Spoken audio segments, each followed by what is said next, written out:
ثانی کر رہے، بھائی مشغول لیے مسیح پڑھتا ہوا در خیمے تک آیا۔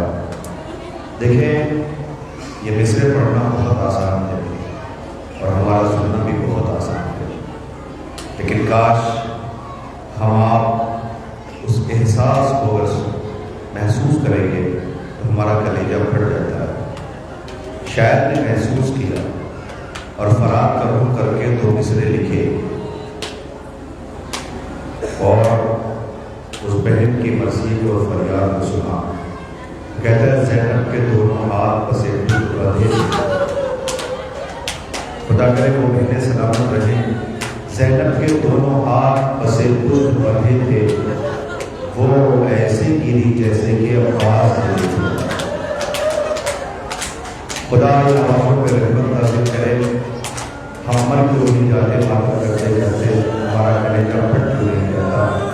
شام غریبہ کا وہ ہولناک منظر، آل محمد کی غربت، بہنیں بن بھائیوں کے معطل میں تھیں۔ تاریخ کہتی ہے کہ یہ وہ گھرانہ ہے جہاں بھائی بہن کے قربان، بہن بھائی کے قربان۔ میں سب سے پہلے دعا کرتا ہوں ان جوانوں کے لیے اور بچوں کے لیے کہ جنہوں نے یہ اہتمام کیا، خدا کرے ان کے سروں پر ماؤں کا سایہ سلامت رہے، کہ جن بچوں نے غازی کا علم اٹھایا، غریب زہرا کا تابوت اٹھایا، بڑا یہ دل خراش منظر تھا اور آپ رو رہے تھے، آپ کی آوازیں بلند تھیں۔ عزیزوں احساس کریں، میں آپ کے سامنے پر دوسرے 4 منٹ میں ایک منظر پیش کرنا چاہتا ہوں، آپ محسوس کریں آپ کا کلیجہ پھٹ جائے گا۔ اور پھر اس کے بعد انجمن لشکر عباس جو سینہ زمین نو ماتم کا قصہ پیش کریں گے۔ انجمن عباس، لشکر عباس جو ماتمی دستہ ہوگا، سمرسا کا جو قصہ پیش کرے گا۔ میں انجمن لشکر عباس کے بچوں سے بھی، ماتمی دستے سے بھی گزارش کروں گا، میں جو بتانے جا رہا ہوں اسے ذرا غور سے سنیے گا۔ مدینے میں کچے گارے مٹی کا جو گھر تھا، بنت رسول کا جب جنازہ رات کی تاریکی میں اٹھا ہے تو یہ بچے کھل کے اپنی ماں کو رو نہیں پائے۔ زینب کو ٹھو کے روتی تھی، اس لیے کہ ماں نے یہ کہا تھا کہ میرا جنازہ رات کی تاریکی میں ہو۔ تو اب تو زینب کے حصے میں کھل کے رونا بھی نہیں ہے۔ بابا کے سر پہ ضربت لگی، چلو بھائی موجود تھے، زینب جی بھر کر کے روئی، لیکن حسن کا جنازہ اٹھا تو تیر برسائے گئے۔ مگر اس گھر میں ایک علمدار ہے جس کا نام ہے عباس، جسے علی نے اپنے رب سے کبھی کچھ نہیں مانگا، ایک بہادر بیٹا مانگا تھا جس کا نام تھا عباس۔ اچھا، عباس کی ماں کا نام ہے ام البنین، جس بیوی نے بچوں کی تربیت اس انداز میں کی ہے کہ یہ کہا تھا کہ حسین بھائی نہیں ہے، حسین آقا ہے، زینب بہن نہیں ہے، زینب شہزادی ہے۔ اور ذرا سوچئے کہ جس ماں کے روح کو جلال کا یہ عالم ہو، جس نے اپنے بچوں کے انداز میں تربیت کیا ہو۔ میں ایک منظر پیش کروں گا، ابھی آپ پڑھ رہے تھے نا، ماتم کر رہے تھے نا کہ تیری زینب بے پردہ ہے، ذرا سنیے اس منظر کو، محسوس کیجیے گا، گھروں تک ہوتے ہوئے جائیے گا جو پیش کر کے جا رہا ہوں۔ عزیزوں تاریخ کہتی ہے کہ روز سب کی نظروں نے دیکھا جناب ام کلثوم جو جناب عباس کی بہن ہے، دیکھا کہ غازی کی آنکھ بالکل سرخ ہو رہی ہے، لال ہو رہی ہے۔ عباس نظریں جھکائے ہوئے بہن کے سامنے سے گزرے، آواز دی عباس، عباس کہ تمہاری آنکھیں سرخ کیسے ہو رہی ہیں؟ عباس نظر اٹھاؤ، ماں نے منع کیا ہے، یہ شہزادیاں ہیں، خبردار عباس۔ ارے عباس بھائی زینب کا۔ ام کلثوم بی بی آئی زینب شہزادی کے پاس، آواز دیا بہن ذرا چل کے عباس کی کیفیت دیکھو۔ جناب زینب آئی، دیکھا عباس کی آنکھیں سرخ ہو رہی تھی کہ عباس ذرا نظریں اٹھاؤ عباس۔ عباس نظر نہیں اٹھاتا، آواز دی عباس، اسے زینب کہتی ہے نظر اٹھا۔ عباس نے نظریں اٹھائی تو کیا دیکھا کہ غازی کی آنکھ سرخ ہو رہی تھی۔ زینب نے پوچھا عباس یہ بتاؤ تمہاری آنکھیں اتنی سرخ کیسے ہو رہی ہیں؟ عباس آواز دیتے ہیں شہزادی میں کئی روز سے سویا نہیں۔ کیا سنا آپ؟ میں کئی روز سے سویا نہیں۔ پوچھا عباس کیوں؟ کہا آقا نے بات ایسی کہہ دی۔ کہا کس نے؟ کہا حسین۔ ان کا کیا کہہ دیا؟ کہا عباس میں تمہیں آواز دوں گا تم جواب نہیں دو گے۔ عباس میں تمہیں آواز دوں گا تم جواب نہیں دو گے۔ شہزادی اب تو میں ہر قدم محسوس کرتا ہوں اللہ جانے میرا آقا مجھے کب آواز دے دے، اس لیے میں سویا نہیں ہوں۔ بھائی کا بازو پکڑا لے کے اپنے بھیا حسین کے پاس पास आए, कहा भैया हुसैन देख रहे हो अब्बास की कैफियत क्या हो गई, भैया तुमने क्या कह दिया कि गाजी सोया नहीं है।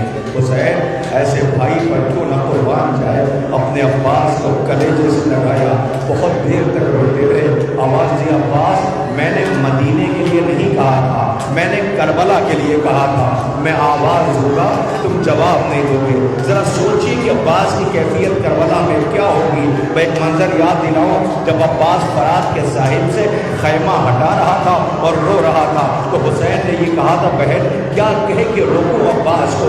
अब्बास ने आका को आते हुए देखा तो इताअत इमाम का सलीका सिखा दिया और रो के कहा था क्या खैमे हटाने हैं। अब्बास को देख के हुसैन ने इतना कहा था अब्बास मेरे शेर क्या तुम्हें तराई बहुत पसंद है, तो ठीक है मेरे शेर तुम तराई पर रह लेना। सोचो तराई से अलम लेके हुसैन आए होंगे, बहनों ने चादर हटा करके आवाज दिया था अब्बास ज़ैनब अब ये वापस लेती है वादा कि मैं चादर की जमानत नहीं लेती जब बीबियों के हाथ बंधे होंगे। यही तो वजह थी कि जलते हुए खैमे से एक बच्चा निकला, अब्बास का लाशा हिला के कहता था अब्बास ज़ैनब की चादर छिन रही है, सकीना के रुखसार पे तो सलाम हो हमारा उस गाजी पर कि नौहे के वो फिक्रे हैं कि कलेजा फट जाता है। खुदा इन आवाज़ों पर रहमत नाज़िल करे, कोई गम न दे सिवाय गम इमाम मज़लूम करबला के। मुझे हुक्म मिला है, मैं चाहता हूँ कि इससे पहले कि मैं लश्कर अब्बास को बुलाऊँ, अगर आप इजाज़त दें तो मैं एक मंज़र आपके सामने और पढ़ लूँ, इसलिए कि अपनी ज़िंदगी की हर इबादत को आखिरी इबादत समझ के अंजाम दिया करो। कुछ भरोसा नहीं है हयात का, लिहाजा आप अगर रोने के लिए आमादा हैं तो मैं आपके सामने मौलाना कामरान साहब हैं जो एक वाक़या उनका बहुत इस वक्त वायरल हो रहा है जो मेरी नज़र से भी गुजरा है, मैं आपसे उसे शेयर करना चाहता हूँ। अब जो अभी तक नहीं रोया है वो कम तक रोता हुआ जाएगा, जो मंजर पेश करने जा रहा हूँ। मैं फिर कहता हूँ आप दुआ कीजिए कि खालिक आपको करबला मोहल्ला लेकर। यूरोप का एक काफिला ज़ियारत करने के लिए करबला गया। मैं 1400 साल की बात नहीं कर रहा हूँ, अभी ये 2-3 साल के बीच का वाक़या है। वो करबला यूरोप का एक काफिला ज़ियारत करने के लिए करबला मोहल्ला गया, तो उसमें कई घर की फैमिलीज थी। उसमें एक फैमिली ऐसी थी कि जिसमें 3 अफराद थे, बेटी, उसकी माँ और उसकी नानी, 3 लोग। बच्ची बहुत छोटी थी, बेटा था, बेटा, माँ और नानी, ये 3 लोग उसमें से थे। पूरा काफिला था। ये लोग ज़ियारत के लिए जा रहे थे, नजफ़ की ज़ियारत मुकम्मल कर ली थी। नजफ़ मुकम्मल करके ये करबला के लिए रवाना थे कि आप जाइएगा तो देखिएगा जो लोग ज़ियारत करने के वहाँ बॉर्डर है, बॉर्डर पे सिक्योरिटी होती है। सिक्योरिटी मिलिट्री के लोग आए, उन्होंने कहा हमें बस चेक करनी है। तो माँ का बेटा जो था ना 10 साल वाला, वो बच्चा सो रहा था, तो माँ ने उससे मिन्नतें की कि अगर आप इजाज़त दे दें तो मैं इस बच्चे को सोता रहने दूँगा, अभी जगा दूँगी तो ये जाग जाएगा, आप बस चेक कर लो। उन्होंने कहा ठीक है कोई बात नहीं। उन्होंने बस चेक किया, मगर जब बस से वो लोग उतरे सिक्योरिटी वाले, तो जो ऑटो के साथ मर्द थे उनको बुलाया, कहा तुम जिस बच्चे को सोता हो बता रहे हो वो बच्चा सो नहीं रहा है, वो बच्चा मर गया है। अब ज़रा सोचिए कि उस माँ की कैफियत क्या होगी कि जिसके साथ कोई मर्द नहीं है, नानी है, बच्चे की माँ है और वो बच्चा मर गया है। अब वो माँ को कैसे बताया जाए? बहर क्या है, उन लोगों ने बताया, माँ का कलेजा फट गया। अब ये हुआ कि ये करबला बाद में जाएंगे, पहले नजफ़ जाकर के इस बच्चे की तदफीन की जाए। उसमें से एक जवान है जो नक़ल करता है वाक़े को कि हम लोग गए वहाँ पे तदफीन किया, और तदफीन करके जब लौट के करबला आए तो करबला जब हम पहुँचे हैं तो कैफियत ये थी कि इस बच्चे की माँ जो किसी हरम में ज़ियारत के लिए नहीं गई, देखिए हर आदमी का अपना अपना कल्बी लगाव होता है, वो हर एक का मौला से किस तरीके का रिश्ता है वो जानता है। ये माँ किसी हरम में ज़ियारत के लिए नहीं गई। अब ज़ियारत का वक्त मुकम्मल हो गया, आखिरी अलविदा करना था, तो इस बेटे की जो नानी थी उसने इसकी माँ से कहा बेटा ज़िंदगी का भरोसा नहीं, बड़ी मुश्किलों से ज़ियारत के लिए आए थे, चलो आज आखिरी अलविदा है, हरम में ज़ियारत पढ़ ले। किसी सूरत से माँ को मनाया, वो माँ गई हरम में, गाजी सरकार वफा बाबुल हवाइज के हरम के बाहर, और ये पूरा काफिला ज़ियारत पढ़ रहा था। किसी दरमियान हरम के अंदर से वो 10 साल वाला बच्चा वहाँ से चीखता हुआ, अम्मा अम्मा अम्मा तुम कहाँ थी? اب سوچیے ماں کی کیفیت کیا ہوگی. ماں نے بچے کو کلیجے سے لگا لیا. میرے لال تم کہاں تھے؟ کہ اماں میں تو آپ کو ہر حرم میں ڈھونڈ رہا تھا, آپ تو کہیں نہیں ملے. کہ پھر تم یہاں تک آئے کیسے؟ کہ اماں ایک انکل ملے تھے. دیکھیں اس کی زبان ہے, وہ کہتا ہے ایک انکل ملے تھے جو گھوڑے پہ سوار تھے. انہوں نے مجھ سے پوچھا بیٹا